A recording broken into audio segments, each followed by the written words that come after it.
farmers so poor? Crop selection. Our farmers, even today, typically they choose those crops which gives them less yield and less price in the world.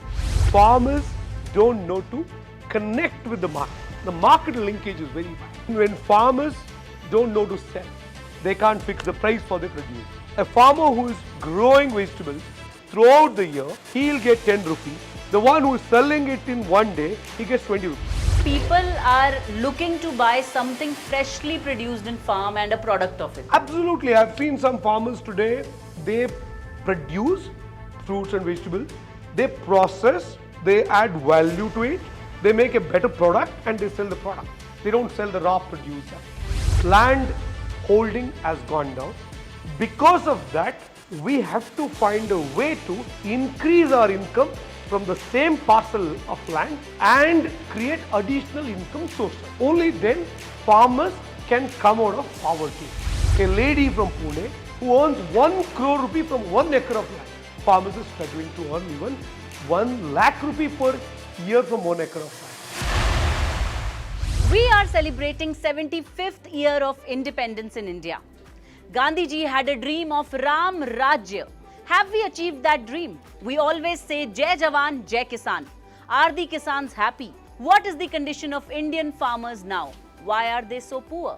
Let's discuss in this series where I am going to interview our CEO and founder of Indian Money's Freedom app about various topics related to our country, about various people living in our country. Hello, sir. Hello. Welcome to this new series which we have started. So basically we want to interview on various topics. Like today, I am only going to ask you questions related to farmers. First and the foremost, why are Indian farmers so poor? Why do I always hear news which says they are in debt, they are committing suicide, and very sad news? Okay, just imagine. Assume you are today working. You have a salary of 1 lakh, let's say. Yes. And suddenly I reduce your salary to 20,000. Will you become poor or not? Yes, You very will, poor. right? Same thing has happened to our farmers. We have not realized it. Do you know how? How? In fact, during the British rule, or even before that as well, land holding means 400 acre. Yes. If I have 400 acre of land, I can actually run farming very profitably. Absolutely. But unfortunately, what has happened, post-independence, at the time of independence, we were only 30 crore people. Today, we are 140 crore. Because of partitions, because of family structures, divisions within the family, the land parcel or the total land holding has gone down. 400 acre has become now 4 acre per person. Yes, it was recently in a survey by Economic Times that on an average, one Indian farmer now only has around 5 acres of land. I think 5 acres is too much because see, we say small and marginal farmers, Yes. less than 1 hectare and then less than 2 hectares. That's less than 5 acres. Most of the farmers fall into that bracket. Less than 1 acre of land. Less than 1 hectare, that is 2.5 acre. Yeah. Okay, or 2 hectares, that is less than 5 acres. These farmers are more in India. So when the land holding is less, obviously your income goes down, no doubt about it. But then, is that in your control? No. Can you increase the land holding? In fact, the land holding is going down not just for individuals but as a country as a whole. Yes. Because we have taken out a lot of land which was meant for farming for industrialization. Yes. We have taken out the land for roads. We have taken the land for various other purposes. Because of that, the land available for farming is way less now. So what do we need to do now? We have to look at out of the box opportunities. You can't increase the land size now. What you can increase is the income from the same amount of land. True. How do you do that? That's when, I think if you ask me today, the 5 reasons why farmers are poor, apart from land. Of course, land is not in their control. Yeah. The 5 reasons. Number 1 is crop selection. Our farmers, even today, typically they choose those crops which gives them less yield and less price in the world. Why do they do that? It is because of lack of upgradation, lack of new education to farmers. I think India has about 63 agriculture related universities in the country. And do you know? Only 63. 63. Just 63. And you know the worst part of it? To get into these colleges to do BSc, AG kind of graduation degrees, you have to be the topper in the entrance exams. There's so much of competition. And we are the second largest country in agriculture. Yeah, just imagine.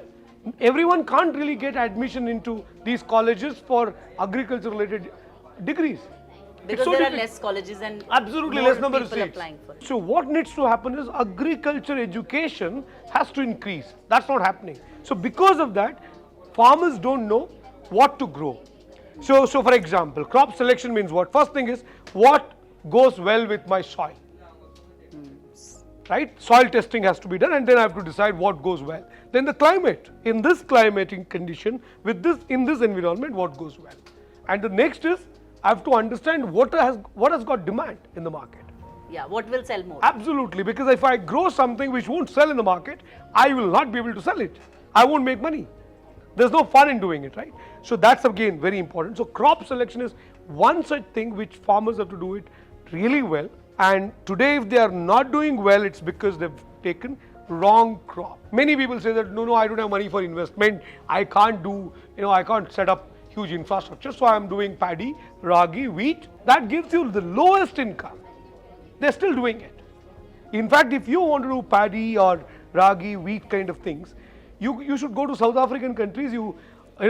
Indian government should actually take up that initiative. If we need food grains in India, instead of we growing it here, because Indian land is very good and we are labor intensive also, we can actually grow something which is very profitable.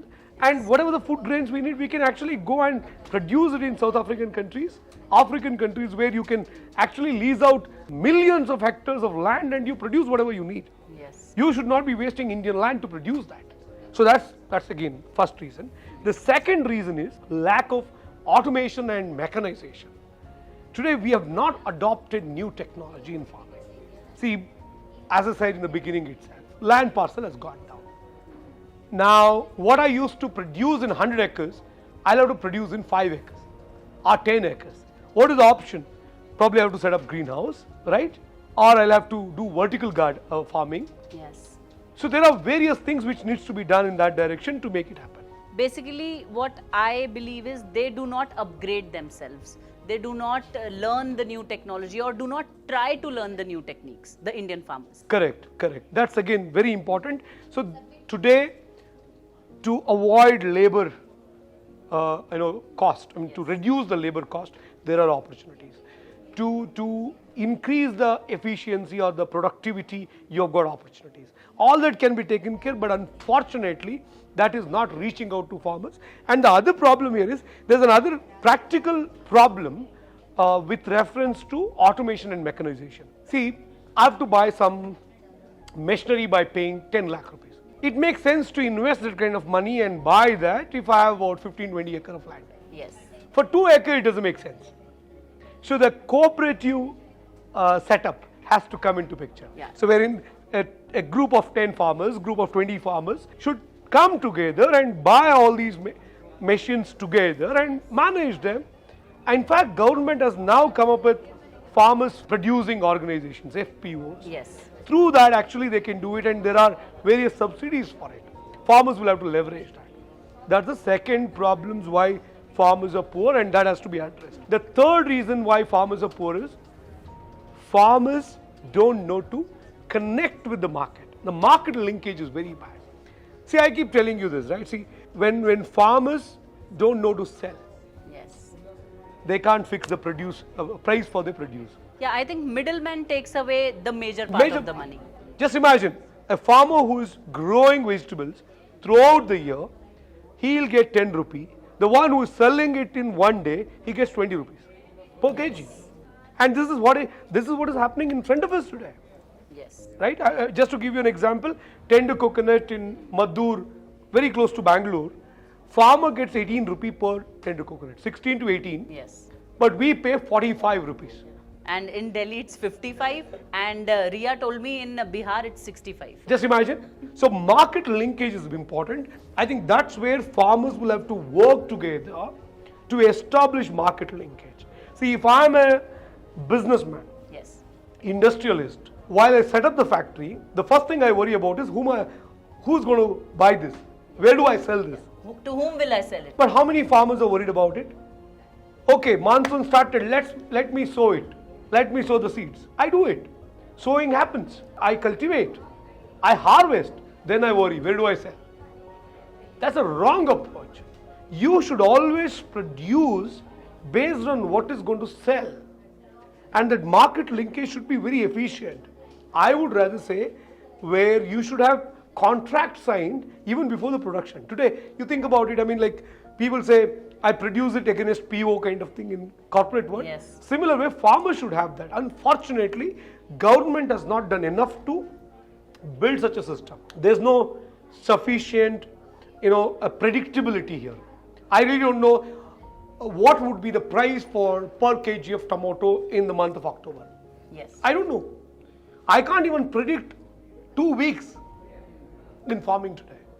So I mean, sometimes you'll see tomatoes thrown on road, and sometimes you see tomato price touching 100 rupee kilo.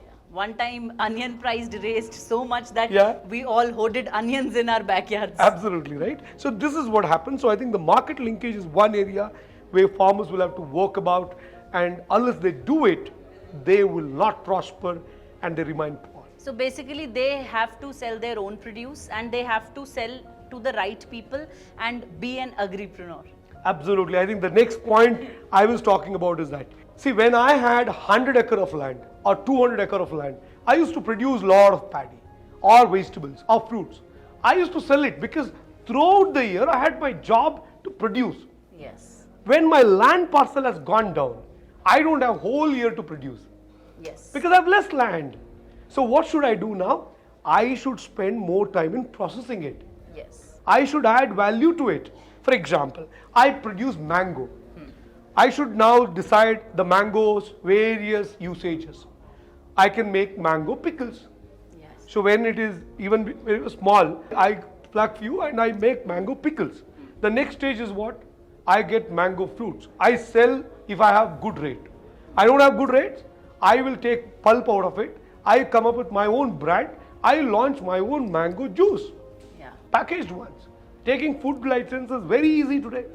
You can start doing it. In fact, there are technologies being made available to farmers at no cost by IHR, Indian Institute of Horticulture Research. Avail that. Even people are looking to buy something freshly produced in farm and a product of it. Absolutely. I've seen some farmers today, they produce fruits and vegetables, they process, they add value to it, they make a better product and they sell the product. They don't sell the raw produce directly. Yes. By doing that, they get 5 times more, some places 10 times more. I'll give you a simple example. We have a course on Freedom App called Agripreneurship, one course which is connected with Moringa Superfood. Yes. This is being done by one Mr. Basaya Hiremat in Koppal in Karnataka. Mr. Basaya Hiremat used to be an engineer in the US. He came back to India because he got to know that the malnutrition is predominantly because of lack of vitamins required and the nutrition required to human. So that's when he found out that moringa, the drumstick we eat, Yes. the moringa leaves is can supply most of the nutrients we need. Nutrition we need. Yes, it's a superfood. Absolutely. So he decided to start that. So today he sells moringa capsules, 30 capsules, right? 30 capsules, small box, which is like about 20 grams of moringa powder. Only 20 grams. 20 grams. In 30 capsules. 30 capsules put together, 20 grams. Can you imagine what is the price for it? 200 rupees. Yes.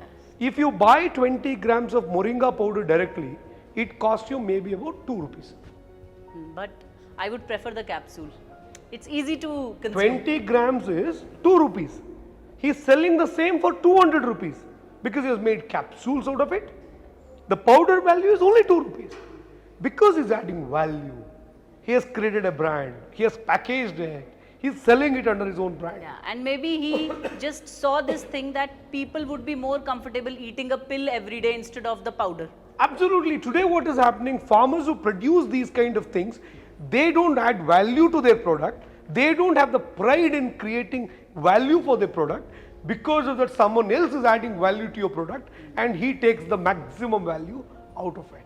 So farmers should learn to do this value addition and the processing part of it. That's when farmers will get better value for the product. That's the fourth problem which farmers are facing, and if you ask me why farmers are poor, that's one major reason. And the fifth reason why farmers are poor, lack of financial planning. Financial planning. Absolutely. See, you are a farmer. You have 5 acres of land, or let's say 3 acres of land.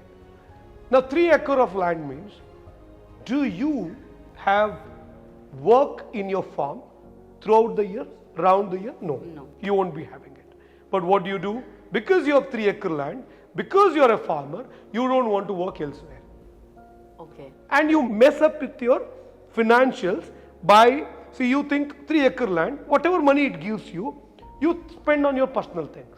You don't invest it back. Back in your farming. Even in your job, you join a company for some job with 20,000 salary. You want that 20,000 salary to become 1 lakh or 2 lakh tomorrow, you have to invest in your personal development. Yes. Correct, na? If you are running a factory, what do? You have to invest in building the factory. Similar way farmers. But what do? As I have seen, the only thing they invest is to buy chemicals and fertilizers, chemical fertilizers or the pesticides part. Otherwise they don't invest money.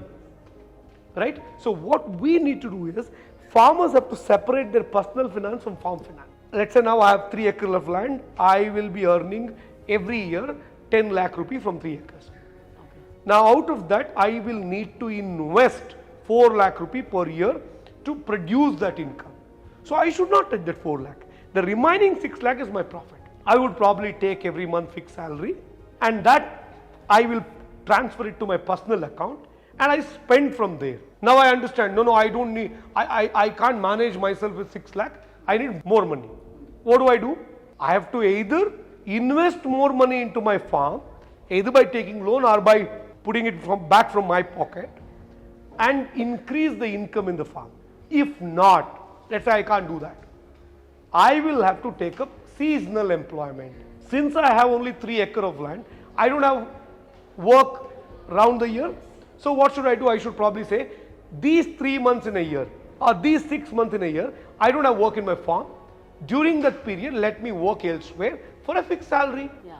Or let me take up some self-employment. Probably I'll set up a small unit to manufacture something or to process something, and I earn from that, so that I'm engaged throughout the year. If you just blame the government, I have land, I'm a farmer, I'm not able to make money, that's wrong. I'll tell you one thing, see, blaming the government doesn't mean that government is doing everything and you should not be. No, it's not that way, because how much ever you blame, the government will not do, because you have elected the wrong people. Yes. Unless you elect the right people who knows about it, and unless, even if you elect the right people, if you don't make them accountable, it won't happen. See, imagine I hire the best employee. For my company, I have the best employee. I don't track them. I don't review them. Do you think they will do a good job to the company? They won't. As a leader of the company, I will have to keep tracking them. I have to set the right targets to them. I have to give them the required resources. Because Then only you're a they tell leader. you. Absolutely. You have to lead them. Similar way, you have elected your representatives. They are your staff. They are your employees. Public servant. Public servants. That's why they are called public servants. Do you track them? Do you review their work? No. They come back to you once in 5 years for election. Everybody Vote, just goes and then votes you once vote. in a year. That's the problem, right? So I think depending on government is not going to solve farmers' problem. Farmers will have to learn to separate their farm finance from personal finance and manage the financials better, so that they will be able to understand, okay, 3 acre land means I can earn only this much. Extra money I need, either I have to invest more money to set up the infrastructure, or I will have to take up seasonal employment or self-employment in something else. Also, why would anyone just work for 3 months in 1 year and then say I'm poor? Absolutely, Like I I think- work 365 days in a year with some like 32 holidays. Yeah. You definitely work for 365 days whole year. Why would they No, just I'll tell work you, I for think, see, 3 my months? dad is a farmer. Of course, now he's 62 and he doesn't have to work. But then in farm, when I think he has got only 15 days work in a year, In one whole complete year.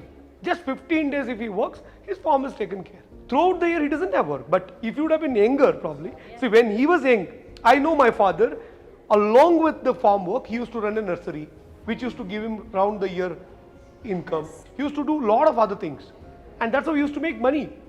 But now that he is kind of retired, semi-retired, he doesn't have to really do that, so it makes sense. But I know a lot of farmers, they are in the age group of 30 to 40, 45, 50, but they again manage this 3, 4, 5 acre farm, and they don't have round the year work, and most of the time they waste. That should not happen. My suggestion here is, let's not blame anyone. Let's find a way. I am not here to give you GAN. I may not be right in all aspects, but I know one thing for sure. Land holding has gone down. Because of that, we have to find a way to increase our income from the same parcel of land and create additional income sources. Only then farmers can come out of poverty. So how do I do that? First, as a farmer, I have to choose the right crop, which gives me better income. So there are crops which gives you, like in Icons of Bharat, we have in fact in one of the course on Freedom app as well, spirulina farming course we have got.